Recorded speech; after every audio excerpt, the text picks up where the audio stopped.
कहाँ से आए हो, क्या गुम्माने का तला सर। मेरा नाम महेंद्र सिंह है, राणा राजपूत जात में हूँ। जंगली सुअरों ने मेरे पर हमला कर दिया, मैं खेत में था, मेरा पैर काट दिया इधर से।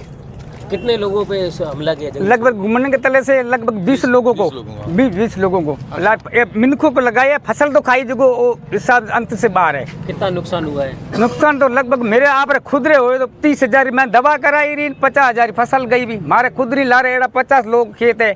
कितने टाइम तक एडमिट थे आप? मैं 1.5 महीना चोट में था सर। 1.5 महीना अपने बरसात ही ना आती क्यों पेल। खेत के क्या हाल हो चुके हैं? खेत फसल पूरी खराब करी भी। मैं जाई जो नहीं हूँ रही चोटन में। डॉक्टर शंभूराम में थे, वो पहचानता हो सो। मैं फाइला पड़े हूँ घरी राखे आयो, मैं कुछ फाइला पड़े है। कितना डर है, कितने भय में है लोग? अपने सब लोग है ने, सब घूमने के तले के जे परेशान से आया हूँ। डर है लोगों में, कितना डर है? डर है तो जब आया है, डर वजह से आया। हाँ तो अपने क्या है भय, हाँ क्योंकि वह क्या है कि सुअर क्या है। रमेश गोदारा नाम है। और क्या मामला है, किस बात को लेकर आप ये ज्ञापन लेने? अब हमारे गांव के सैकड़ों ग्रामीण आज इकट्ठा होकर बाड़मेर के जिला कलेक्ट्रेट महोदया से ये दरख्वास्त कर रहे हैं कि जंगली सुअरों ने हमारे आसपास के गांव में तबाही मचा दी है। किसानों की संपूर्ण फसलें 100% चौपट कर रहे हैं।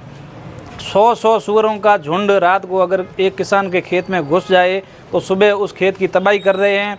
खेत में 100% फसल चौपट हो रही है, जिसमें बाजरा, मूंग, मोट और तरबूज की जो फसलें हैं उसमें 1% भी उस फसल में अब होने की कोई उम्मीद नहीं है। किसानों की लाखों रुपए की एक रात में अगर ये जंगली सुअर नुकसान कर रहे हैं, कई खेत तबाह हो गए। अब किसान 4 महीने मेहनत कर रहे, अपने बच्चों के लिए रात दिन मेहनत कर रहा है और उसकी एक रात में अगर सुअर घुस जाए और वो उसकी फसल चौपट कर रहे हैं। हम कलेक्टर महोदया से दरख्वास्त कर रहे हैं, निवेदन कर रहे हैं कि मैडम आप हमारी अपील को सुनें और इस जंगली सुअरों से हमें निजात दिलाएं। अच्छा, कितना पीड़ित है लोग, खेत बर्बाद हो रहे हैं, किसानों कुछ उम्मीद जगी है कि यहाँ से तोड़ निकल सकता है इस चीज़ का? भाई हमने क्षेत्रीय जनप्रतिनिधियों से भी इस मामले में कई बार उनसे बात की और जब ग्रामीण क्षेत्र में वो आते हैं दूरभाष के माध्यम से भी हमने उनको कई बार कहा कि ये हमारी सबसे बड़ी समस्या है। अगर आदान अनुदान आए तो नहीं आए कोई दिक्कत नहीं है, सरकार दे तो ठीक, नहीं दे तो ठीक है, कोई दिक्कत नहीं किसान को। अगर उसके खेत में वो 4 महीने में अगर मेहनत कर रहा है और जेठ आषाढ़ की उस जलती हुई लू में उसने अपने खेत में फसलों का रखरखाव शुरू किया और वो फसलें अब चौपट हो रही है तो उसने खाया क्या? किसान की अगर फसल चौपट हुई तो उसको मिलने का क्या? उसके बच्चे भूख मरेंगे।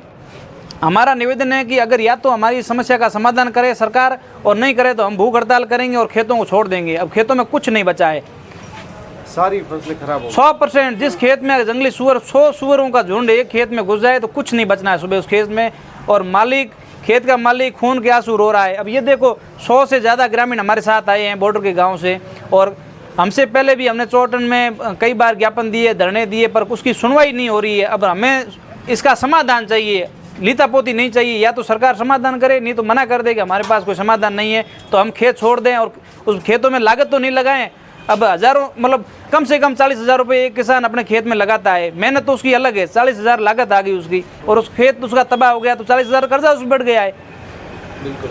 टीना जी से क्या कहेंगे आप? हम तो मैडम से निवेदन कर रहे हैं कि आपने पूर्व भी ये मामला उठाया था, कई बार हमने सोशल मीडिया के आपके चैनल के माध्यम से हमने सुना था और हम मैडम से पुनः दरख्वास्त कर रहे हैं कि मैडम आप हमारी इस अपील को सुनें। और ये देखो उतरे हुए किसानों के चेहरे देख लो आप।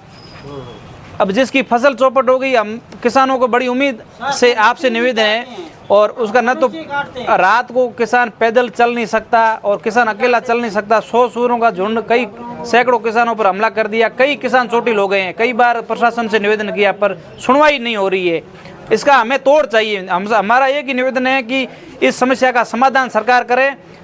सरकार के सिवाय तो किसान के पास कोई साधन नहीं है, वो उसका समाधान क्या कर पाएगा। हमारी तो सिर्फ आपसे अपील है कि आप हमारी इस अपील पर आप एक्शन लें और डिसीजन लेके और हमारे साथ कोई आपकी टीम हमारे को भेजें। हमारे साथ पूरे ग्रामीण, सैकड़ों ग्रामीण आपके सहयोग के लिए टीम के तैयार है। अच्छा, आने वाले समय में जो जनप्रतिनिधि है, पंचायती राज चुनाव है, वो अपनी चुनावी घोषणा ही करते हैं, उन्हें क्या कहना चाहोगे इस बार? हम तो पंचायती राज चुनाव अब नज़दीक है, विधानसभा के चुनाव, एमपी के चुनाव गए थे, तब भी जनप्रतिनिधि गांव में आए थे, तभी हमने एक ही समस्या बताई थी, जंगली सुअरों को हटाओ। बाकी हमें फॉर्मेलिटियां जो नेता देते हैं वो उसकी ज़रूरत नहीं है हमें तो।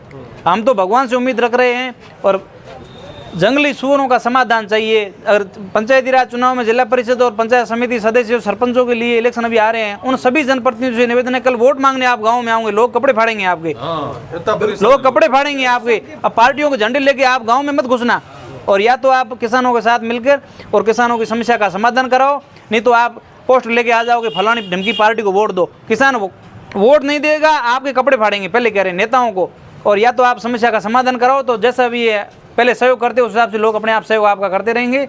और कलेक्टर महोदया से निवेदन है कि आप इस समस्या का समाधान कराएं।